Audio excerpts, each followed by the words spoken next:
Welcome to শান্তির পাঠশালা। মাধ্যমিক উচ্চ মাধ্যমিকের রেজাল্ট বেরিয়েছে। আপনি চিন্তা করছেন যে রেজাল্ট আশানুরূপ হয়নি, বা হয়তো ভাবছেন আরে বাবা এত তো ভাবতেই পারিনি, এত নাম্বার পেয়ে গেলাম। আবার অনেকে ভাবছেন ইস আমার তো এরকম পাওয়ার কথা ছিল না, আমার আরও নাম্বার পাওয়ার কথা ছিল। এই নিয়ে স্টুডেন্টদের মধ্যে একটা বিশেষ ধরুন মেন্টালি একটা প্রবলেম সবসময় থেকেই থাকে। গার্জেনদের মধ্যে একটা সবসময় টেনশন বা তাকে নিয়ে চিন্তা, বা স্টুডেন্টসদের নিয়ে চিন্তা, বা ছেলে মেয়েদেরকে কীভাবে কী গাইড করবে, এই নিয়ে নানা রকমের চিন্তা, এবং তার থেকে দেখা গেল সংসারে শান্তিটাই হারিয়ে গেছে, হচ্ছে এরকম। তো সেই নিয়েই আজকের বিষয়ের আলোচনা। দেখতে থাকুন শান্তির পাঠশালা। সাবস্ক্রাইব করে অবশ্যই ঘন্টাটি নাড়িয়ে দেবেন, যাতে আমাদের নতুন ভিডিওগুলো আপলোড হলেই আপনার মোবাইলে ঘন্টা বেজে ওঠে। তাহলে আমরা যেটা বলছিলাম, মাধ্যমিক বা উচ্চ মাধ্যমিকে আপনি নাম্বার বেশি পেয়েছেন তাহলেও প্রবলেম, কম পেয়েছেন তাহলেও প্রবলেম। অ্যাকচুয়ালি প্রবলেমটা আমাদের নিজেদের মধ্যে। কারণ কি, আমরা হয়তো স্টুডেন্টকে বুঝতে পারিনি, আমরা হয়তো আমাদের ছেলে মেয়েকে বুঝতে পারিনি ঠিক করে, বা ছেলে মেয়ে বা স্টুডেন্ট তারাও হয়তো তাদের নিজেদেরকে বুঝতে পারিনি। কেমনটা একটু বোঝার চেষ্টা করি। যেমন ধরুন মাধ্যমিকে বা উচ্চ মাধ্যমিকে যারা আশানুরূপ ফল পায়নি, বা হয়তো রেজাল্ট একটু খারাপ হয়েছে, মনের দিক থেকে হয়তো ভেঙে পড়েছে যে যা আমার বুঝি সব শেষ হয়ে গেল, বা গার্জেন হয়তো খুব বকাবাজি করছে, তোর এরকম রেজাল্ট করেছিস, তোর কিচ্ছু হবে না, তোর ভবিষ্যৎ শেষ, তোর সব শেষ। কিন্তু একদমই নয়। কারণ ভেবে দেখুন না, রেজাল্টটা কি সব ফ্যাক্টর? আপনি সবার রেজাল্ট জানেন তো? জানেন আমাদের শচীন তেন্ডুলকরের রেজাল্ট, আপনি জানেন আমাদের রবীন্দ্রনাথ ঠাকুর কোন ডিভিশনে পাস করেছিল, জানেন আচার্য জগদীশচন্দ্র বোস কোন রেজাল্ট কার্ড নিয়ে সায়েন্টিস্ট হয়েছিল, জানেন কি? বা আপনার স্কুলের হেডমাস্টার, যে স্কুলের স্টুডেন্ট আপনি, সেই স্কুলের হেডমাস্টার কত নাম্বার পেয়ে পাস করেছিল জানেন কি? তাই সবসময় নাম্বারটা ফ্যাক্টর না। ফ্যাক্টরটা হলো আপনি কতটা আপনার হার্ডওয়ার্ক দিয়েছিলেন, আপনি কতটা আপনার লাস্ট ট্রাই করেছিলেন। আপনি যদি মনের দিক থেকে স্যাটিসফাইড থাকেন যে না আমার দিক থেকে বা আমার কাছ থেকে সম্পূর্ণ আমি চেষ্টা করেছি, তারপরে যদি রেজাল্ট আশানুরূপ না হয় বা যদি কম হয়, আপনি এটা নিয়ে ঘাবড়াবেন না। কারণ ওটা নিয়ে ঘাবড়ালে কিন্তু আপনার পরবর্তী কেরিয়ার বা পরবর্তী স্টেপ কিন্তু ভুল হতে পারে। এবং গার্জেনদের জন্য বলা হচ্ছে যে আপনার ছেলে মেয়ে যদি রেজাল্ট খারাপ করে তাকে শুধুমাত্র বকবেন না, বরং তাকে ভরসা দিন যেন আগামীতে আরও ভালো হয়। আর একটা জিনিস মাথায় রাখবেন, একবার ধাক্কা খেলে কিন্তু আরেকটু পিক আপ বাড়ে, আর একবার ধাক্কা খেলে পিক আপ বাড়ে। তার মানে এই নয় যে আপনি শুয়ে পড়বেন, আপনি হয়তো ধাক্কা খেয়ে মাটিতে পড়ে যাচ্ছেন, তা কিন্তু নয়। আপনার ভেতরের মনের জোরটাকে রাখতে হবে এবং সঠিক গাইডেন্সে আপনাকে ছুটতে হবে, এবং আপনার পছন্দের পড়াশোনা, পছন্দের সাবজেক্টকে ভালোবেসে পড়তে হবে।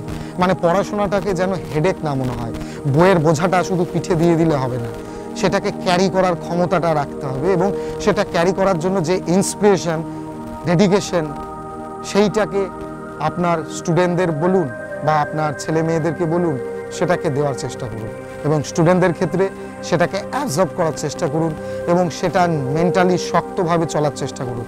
তাতে রেজাল্ট কার্ডের নাম্বার যদি একটু কম হয় ডাজ নট ম্যাটার, এবং যদি বেশিও হয়, অনেক সময় এই বছর দেখা গেল 2020-তে অনেকেই আশেপাশে দেখা গেছে যে রেজাল্ট তারা হয়তো অনেকেই ভেবেছিল কীভাবে মানে কোনো রকমে হয়তো পাস করবো বা হয়তো পাস করবো, তো তারা দেখা গেল আশানুরূপ তাদের থেকে বেশি অতিরিক্ত রেজাল্ট হয়ে গেছে, বা তারা ভাবতেই পারেনি তারাও পাস করে গেছে।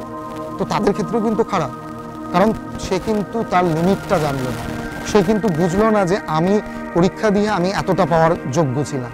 সে যদি বেশি পায় তাহলে কিন্তু তার পরবর্তী স্টেপ কেমন ভুল হবে, সে পরে যে সাবজেক্ট নিয়ে পড়তে চাইবে, সে ভাবলো আমি প্রচুর নাম্বার পেয়েছি, আমি এখন এই সাবজেক্ট নিয়ে পড়বো, তাহলে দেখা গেল সেই সাবজেক্টে সে অতটা ওয়াকিবহল নয়, কিন্তু নাম্বারের খাতিরে সে সেই সাবজেক্ট নিয়ে পড়তে জোর করে এন্ট্রি নিয়ে নিল, ব্যাস তারপরে দেখা গেল তাকে সেখান থেকে কিন্তু কুইট করতে হচ্ছে।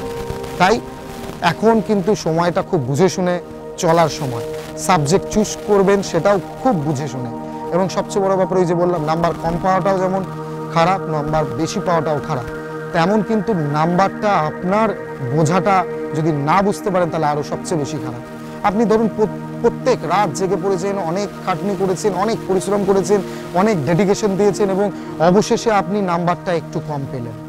একদম ঘাবড়াবেন না, নাম্বারটা একটা নাম্বার জাস্ট। এবং ওই যে বললাম, আপনি তো সবার নাম্বার জানেন না। আপনি যে স্কুলের যে খাতা দেখেছে বা যে স্কুলের যে মাস্টারমশাই আপনাকে পড়িয়েছে বা যে প্রাইভেট ব্যাচে আপনি পড়েছেন, সেই মাস্টারমশাইয়ের নাম্বার জানেন? সে কত পার্সেন্ট নাম্বার পেয়ে পাস করেছে বা কোন ডিভিশনে পাস করেছে বা তার এডুকেশনাল কোয়ালিফিকেশন কি টোটাল জানেন না হয়তো, কিন্তু আপনি তাকে স্যার হিসেবে পড়ছেন, তার কাছে শিক্ষা নিচ্ছেন।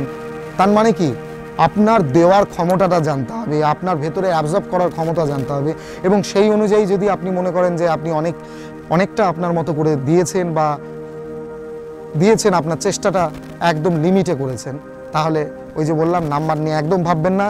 আপনার আগামী দিনগুলোর জন্য ইন্সপিরেশন রাখুন এবং পছন্দের সাবজেক্ট নিয়ে পছন্দের পড়াশোনা মন দিন।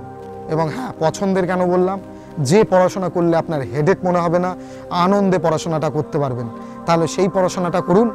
দেখুন আপনার জীবন আগের থেকে অনেক বেশি শান্তিতে থাকবে।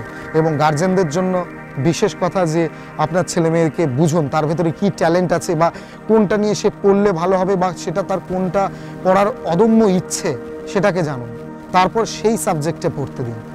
এখন জোর করে তো কেউ যদি ম্যাথে অনার্স পড়তে চাইছে, তার ইচ্ছা ম্যাথ নিয়ে, আপনি জোর করে ভাবলেন এখন হিস্ট্রি পড়লে ভালো হবে, ইংলিশ পড়লে ভালো হবে, তাকে জোর করে ঠেলে দিলেন, তাহলে কি হবে? একটা দিন, দুটো দিন, তিনটে দিন পর তার কিন্তু পড়তে গিয়েই বোর ফিল করবে। তো পড়তে গিয়ে যদি বোর ফিল করে, তাহলে তো নাম্বারে বোরিং নাম্বার আসবে। তাই বোরিং নাম্বার যাতে না আসে, পছন্দের পড়াশোনা করুন এবং মনের দিক থেকে সবসময় হ্যাপি থাকুন, খুশিতে থাকুন, আনন্দে থাকুন যে রেজাল্ট কার্ডের নাম্বারটাই সব না, আপনার দেওয়া, আপনার ডেডিকেশন দেওয়া এবং আপনার এফোর্ট দেওয়ার নাম্বারটাই সব। আপনি যদি মনে করেন আপনি 10-এ 10 দিয়ে পড়াশোনা করেছেন, তাতে যদি আপনি 0 পান, ডাজ নট ম্যাটার, আপনাকে সেই 10-এ 10-এর এবিলিটি নিয়ে পড়াশোনা করতে হবে। তাহলে এতক্ষণ যেটা বলছিলাম যে রেজাল্টের নাম্বারটা সবসময় ফ্যাক্টর হয় না। আমাদের চারপাশে এরকম বহু মানুষ আছে, আমারই জানা এরকম বহু মানুষ আছে যারা হয়তো মাধ্যমিকে কোনো রকমে পাশ করেছে, উচ্চ মাধ্যমিকে কোনো সাবজেক্টে ফেলও করেছে, আবার তাকে দিতে হয়েছে সেই সাবজেক্ট। সে কিন্তু WBCS অফিসার, সে কিন্তু প্রফেসর, সে কিন্তু বড় IT সেক্টরের অফিসার। এবং আপনারও চারপাশে এরকম খুঁজে দেখবেন, এরকম কেউ না কেউ পাবেনি। তার মানে বুঝতে পারছেন, সে কিন্তু হারেনি, তার ডেডিকেশন নিয়ে সে পড়াশোনাটা চালিয়ে গেছিল। তো এরকমই বহু উদাহরণ আপনার চারপাশে পেয়ে যাবেন এবং সেই উদাহরণগুলোকে আপনার জীবনের ইন্সপিরেশন বানিয়ে নিন, আপনার জীবনের পিক আপ বানিয়ে নিন, আপনার জীবনের চলার পথের সেইগুলোকে মূল মন্ত্র বানিয়ে নিন এবং তারপরে আপনার ডেডিকেশন, আপনার পরিশ্রম দেওয়ার ক্ষমতাটাকে যাচাই করে আপনি সেই পথেই চলুন এবং আপনার মনের ইচ্ছা মতো পড়াশোনা করতে থাকুন। অবশ্যই সাফল্য আসবে, সেটা 1 বছরে আসুক, কারো 10 বছরে আসুক, কারো 5 বছরে আসুক, আসতে বাধ্য। কিন্তু যদি আপনি আপনার পছন্দের পড়াশোনা না করেন, আপনি জোর করে কোনো কিছু পড়তে থাকেন, হয়তো কোনো সময় অনেকে হয়তো সাকসেস পায়, কিন্তু অনেকে নাও পায়, সেই সংখ্যাটাই বেশি। তাই এই সাবজেক্ট চয়েস করার ব্যাপারটা আপনার অন্তত আপনার নিজস্ব ব্যাপার। সেখানে আপনার বাড়ির লোক গাইড করতে পারে, সেখানে কিন্তু পাড়ার লোক গাইড করবে না, বা আপনার বন্ধু বান্ধব এই সাবজেক্ট নিয়ে পড়ছে মানে আপনাকে এই সাবজেক্ট নিয়ে পড়তে হবে এরকম কোনো ব্যাপার নেই, বা ওই সাবজেক্ট খুব ভালো। সাবজেক্ট ইটসেলফ খারাপ হয় না। আমরা বলি ইতিহাস পড়ে কী হবে, আমরা বলি পলিটিক্যাল সায়েন্স পড়ে কী হবে। আরে বাবা, সাবজেক্ট কি নিজে থেকে খারাপ হতে পারে? আমরা পড়তে পারি না, আমাদের অক্ষমতা। সাবজেক্ট নিজে থেকে কোনোদিন খারাপ হয় না। কেন? হিস্ট্রি পড়ে অনেক বড় বড় চাকরি হয়, পল সায়েন্স পড়ে অনেক বড় বড় চাকরি হয়, বা অনেক কিছু সেক্টরে আপনার বেনিফিটস থাকে। সেরকমই আপনি ভাবুন যে আপনার কোনটায় ক্ষমতা আছে, কোনটায় পারদর্শী আপনি সেটা নিয়ে লড়াই করুন, সেটা নিয়ে পড়াশোনা করুন।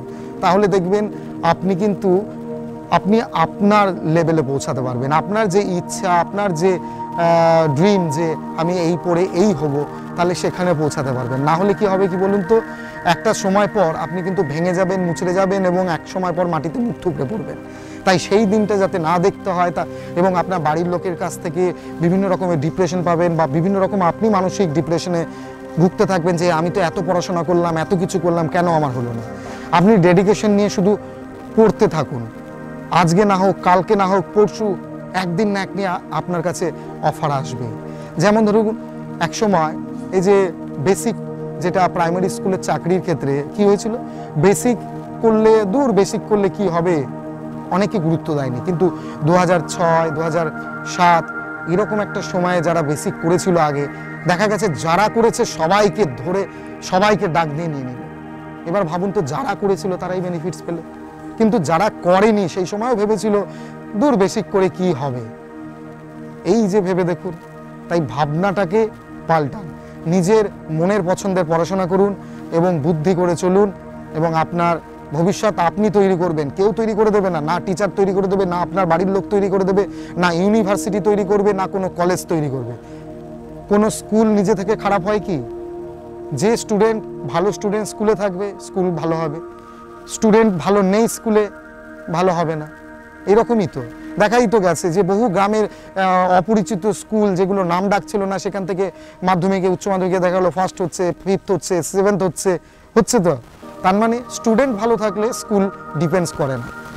তাই নিজেকে নিজের মতো করে ভালো হিসাবে প্রেজেন্ট করুন, নিজেকে নিজের মতো হিসাবে পড়াশোনা করতে থাকুন ডেডিকেশন নিয়ে, আপনি সাফল্য পাবেনই এবং আপনি শান্তিতে থাকবেন। শুধু পড়াশোনা করে বড় কিছু হবেন, কিন্তু শান্তিতে থাকতে হবে, এটা তো একটা মূল উদ্দেশ্য, যেটা আমাদের শান্তির পাঠশালা এভরি মোমেন্ট আপনাকে শেখাবে। তাই যুক্ত থাকুন আমাদের শান্তির পাঠশালার সঙ্গে এবং দেখতে থাকুন শান্তির পাঠশালার প্রতিটা ভিডিও, সাবস্ক্রাইব করে রাখুন আমাদের চ্যানেলটি। ধন্যবাদ।